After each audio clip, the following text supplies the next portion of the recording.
Welcome or welcome back to the Jodie Makes podcast.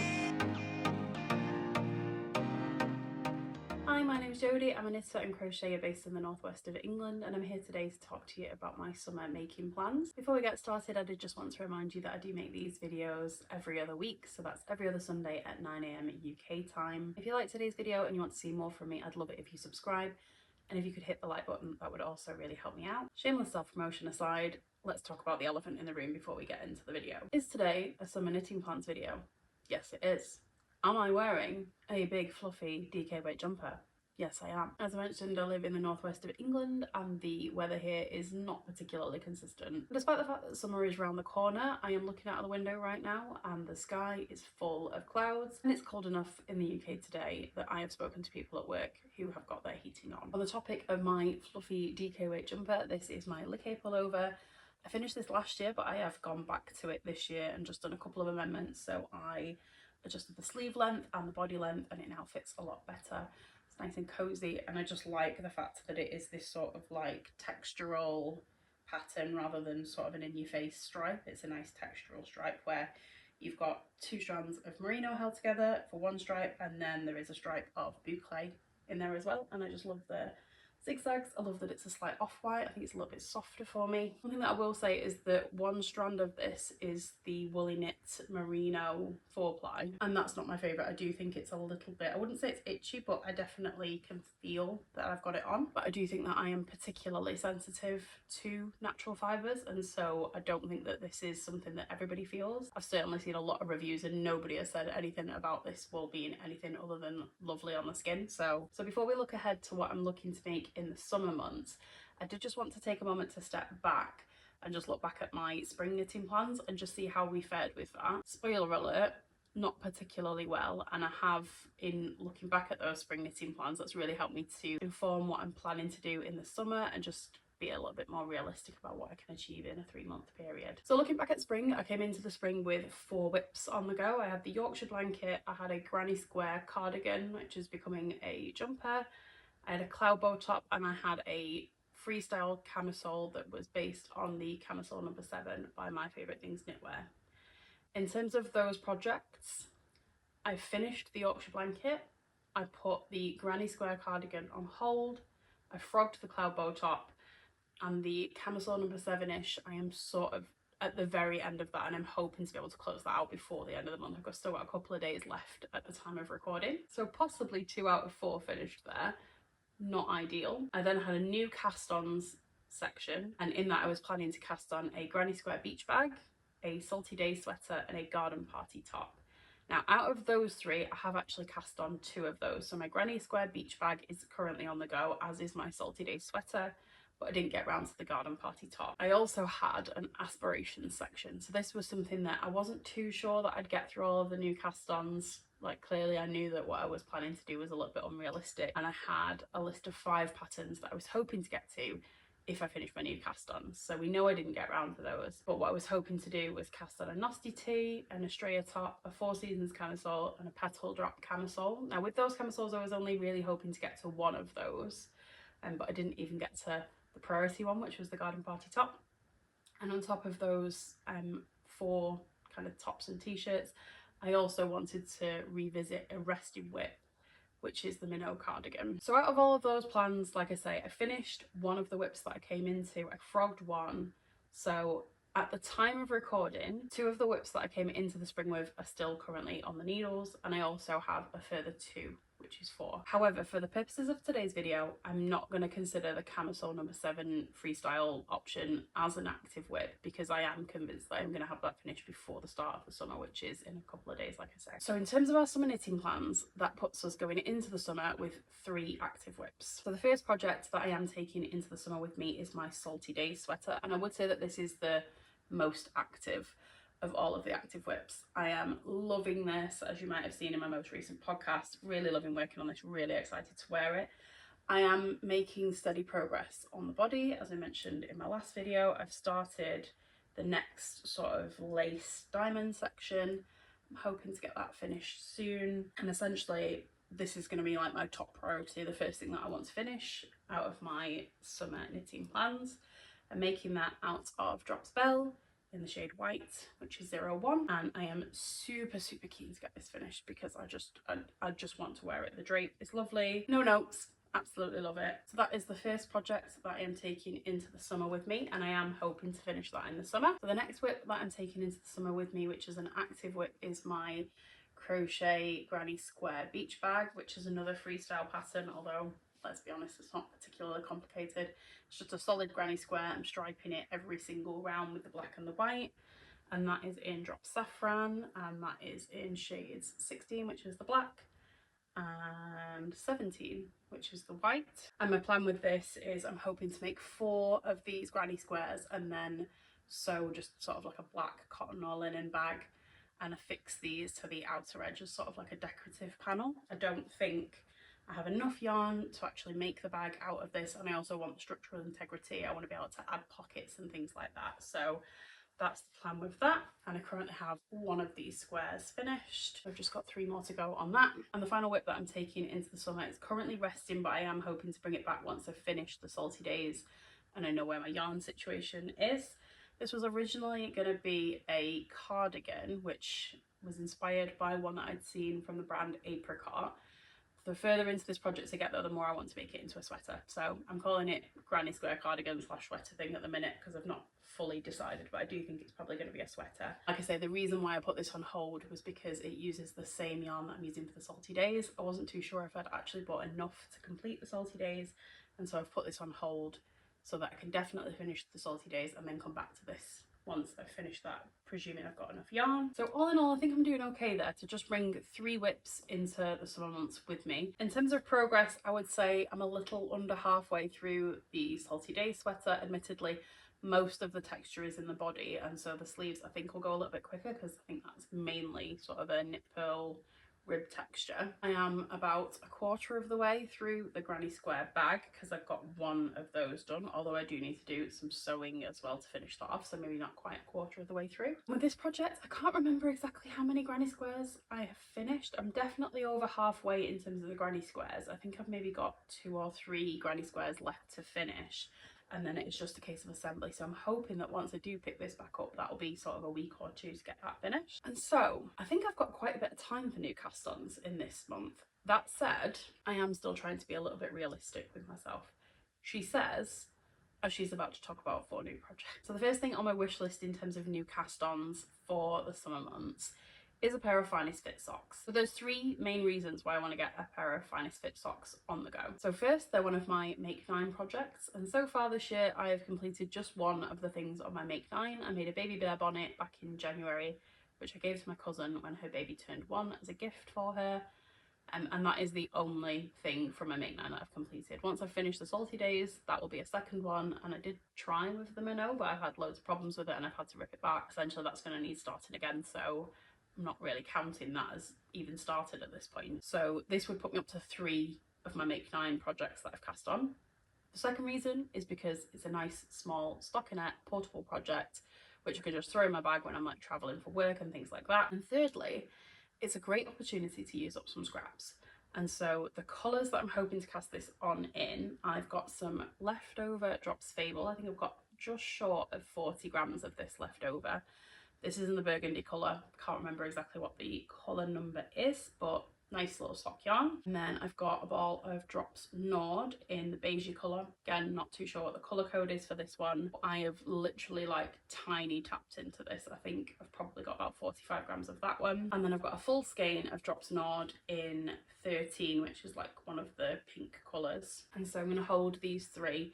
What I'm thinking of doing is heels, toes and cuffs in the burgundy sort of colour, and then do a sort of 3 or 4 stripes with the beigey colour and 2 stripes with the pink. So sort of like a darker pink heel, toe and cuff, and then sort of a beigey sock with a little bit of a lighter pink stripe in there. You might notice this from yarn that I purchased for my tulip sweater.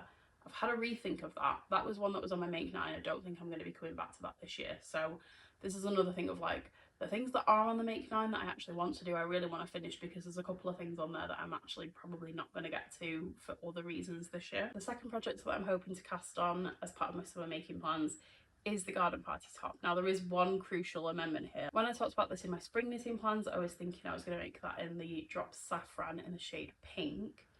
What I'm now thinking is that I would like to make it in the green colour, and the more I thought about this, the more the green made sense, because I think the cut of the garden party top for me is already a bit loud. It's got the holes all over it, it's quite textural, it's quite interesting, and the pink is a little bit bright. I love it, but I just think that the bright pink and the texture is probably going to be a little bit too much for what I would typically wear, and so I'm trying to tone it down by going for a green, which is a little bit more my colour, and hopefully that will make it a little bit more wearable for me. I'm hoping to cast this on for my summer holiday. I like to take a fingering weight cotton camisole when I travel, mainly because cotton is a nice yarn to use on wooden needles. I like to travel with wooden needles just to make sure that they don't get taken away from me on the plane. And I also think that cotton is a nice hard wearing material. If you get things like sun cream and salt water and things like that on it, it tends to fare better than sort of like 100% wool that you can't really batter in the wash. So that is going to be my summer holiday project. And then the final wearable item that I'm hoping to get to is the Nosty Tee by Rebecca Clow. So again, there's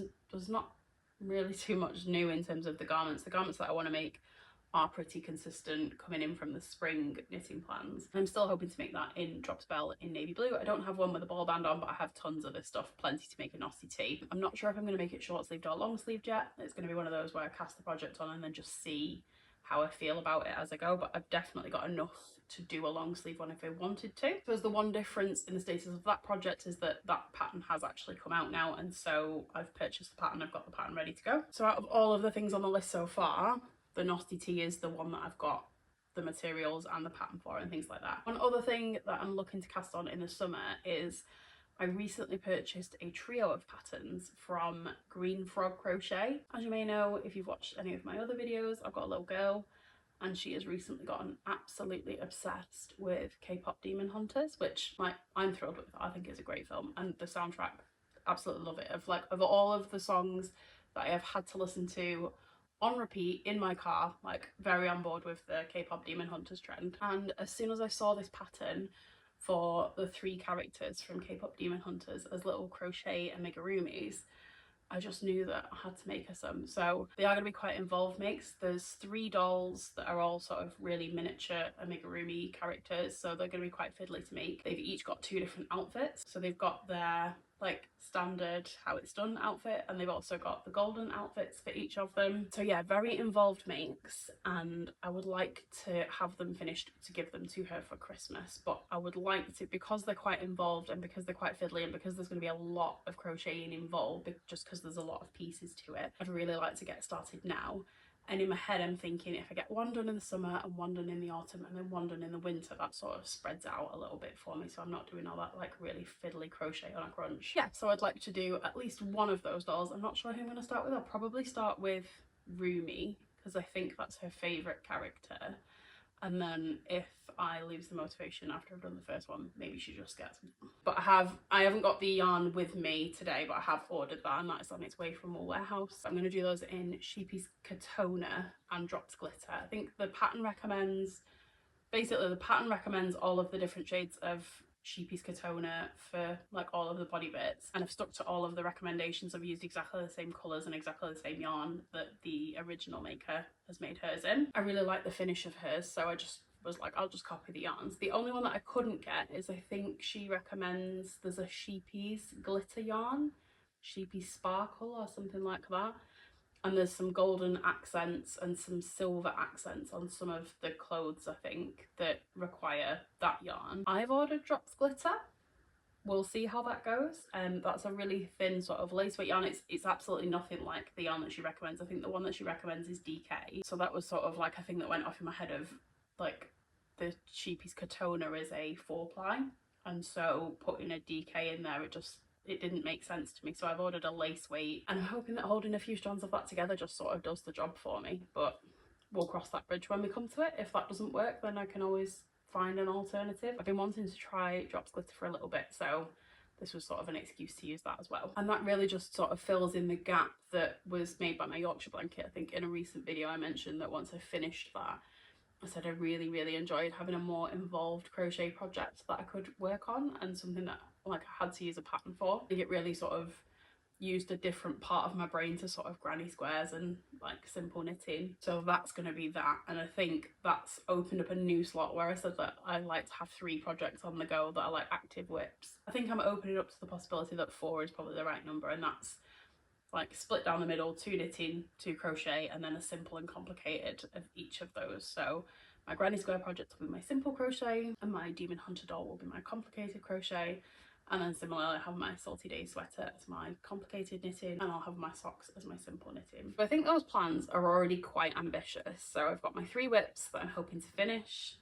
I've got 4 projects that I'm hoping to cast on. Of those, I think I'd like to finish at least 3 of them. But I haven't fully learnt my lesson from the spring because I do still have some ambitions that I'd like to get to. And the thing at the very top of my ambitions list is to get back to that Minot cardigan. For those of you who've been here before, you'll have seen this. This is the Minot cardigan by Louisa Reckhoff, I think you say. And I cast mine on in 2 strands of Drops Nord in the shade Red, colour number 14, just for reference. And ultimately it's been a bit of a saga. So I cast it on, started working, this is the back panel. And in the very first video that I mentioned this in, I said that I was concerned because the pattern didn't have any sort of shoulder shaping at the back.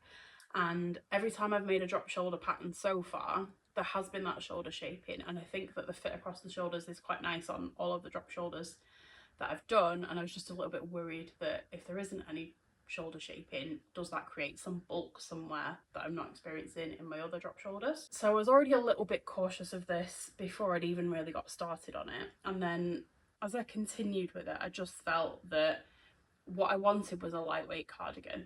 And the more I worked on it, I mean, I think it's a little bit heavier than a DK weight yarn, because although Drops Nord advertises itself as a fingering weight or a 4-ply, I think it probably does, in terms of the weight of it, I think it probably checks out as a sport weight. So this is a little bit heavier than I thought it was.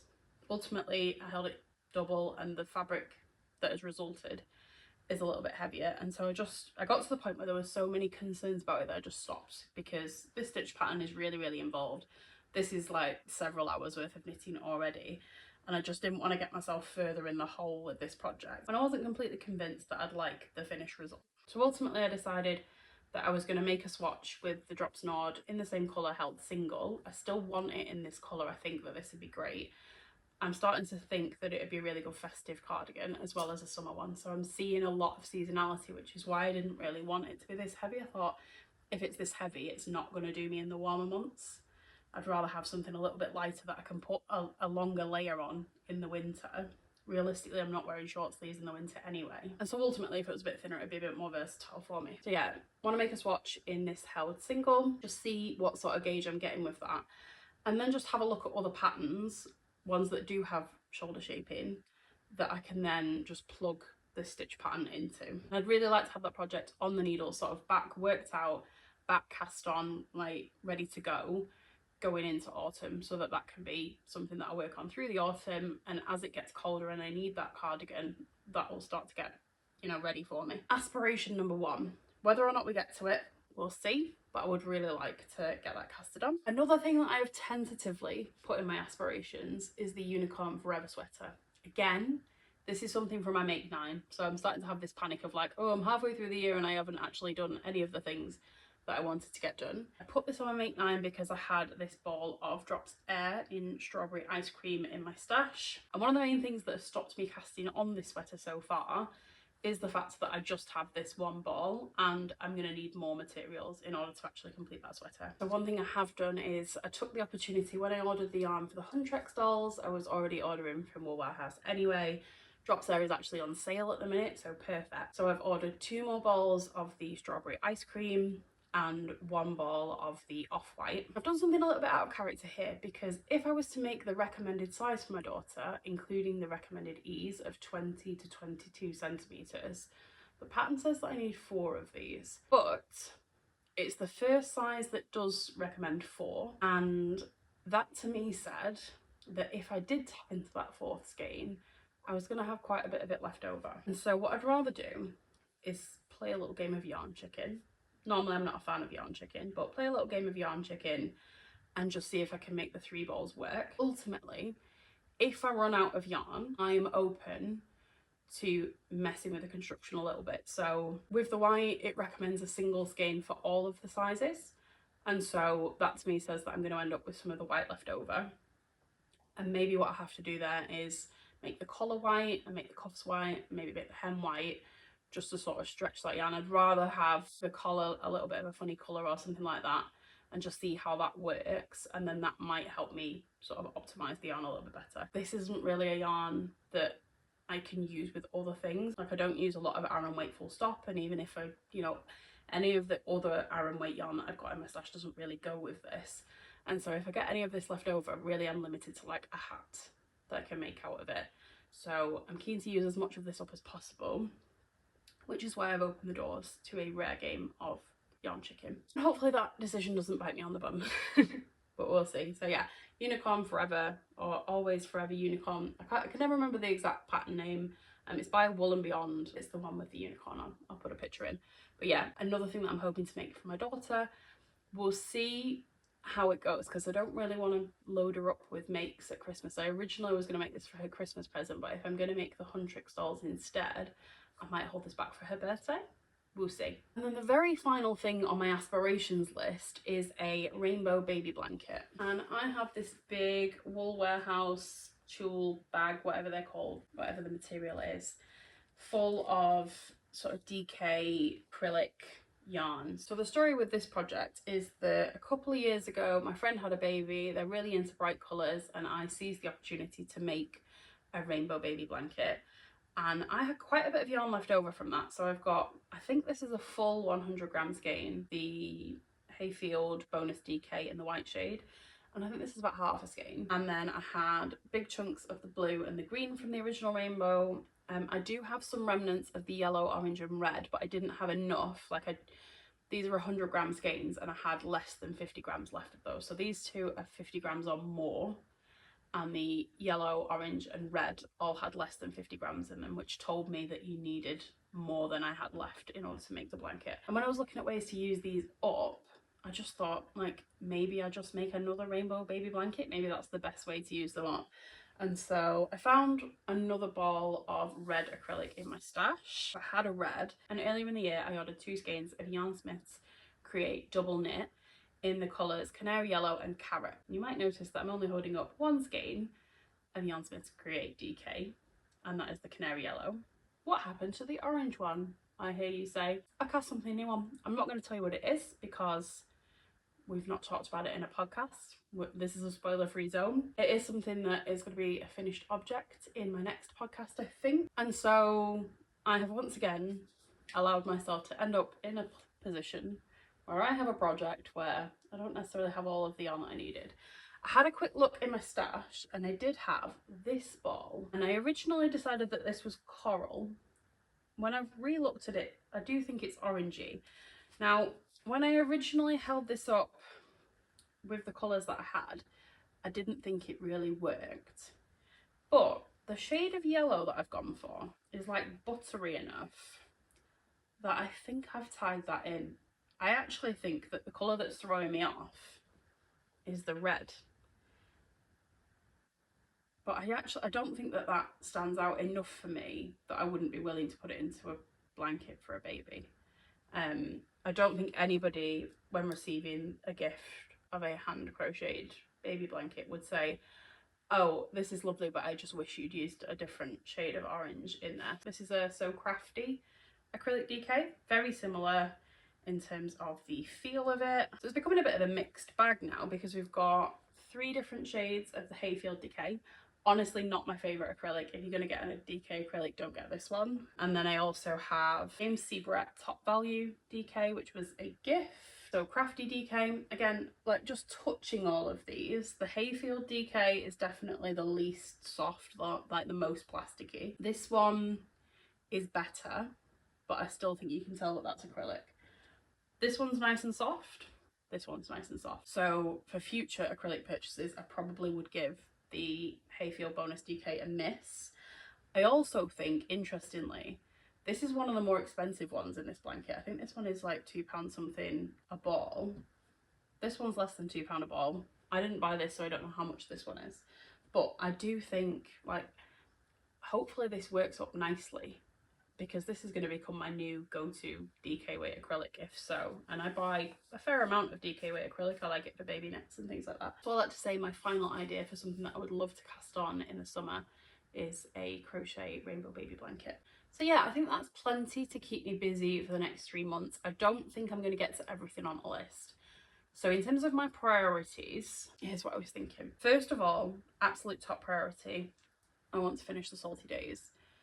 I do not want to still have this on the needles when I leave summer. As much as I'm enjoying working on it, I do want to be able to wear it, and I think finishing it in summer is going to give me a little bit of time to actually wear it before it gets too cold to wear something that is made of cotton and full of holes. My second priority is going to be to cast on my Finest Fit sock. Like I say, I'm wrapping up my camisole now, and I need something that's sort of that like 4-ply mindless, like repetitive stitch pattern handbag knitting. So that's like second priority. Third priority would be to finish my crochet granny square bag, and once I finished this and the Salty Days, then I'm going to move back to this, which is my crochet granny square sweater. Next in the priority order would be the Nosty Tee. I want to get that on the go as soon as I finish the Salty Days, and then like I say, this is sort of a lower priority for me, and it's really just going to be something that I can take with me on holiday and that I'm hoping to finish once I get back, if I get time. I don't really want to leave this lingering,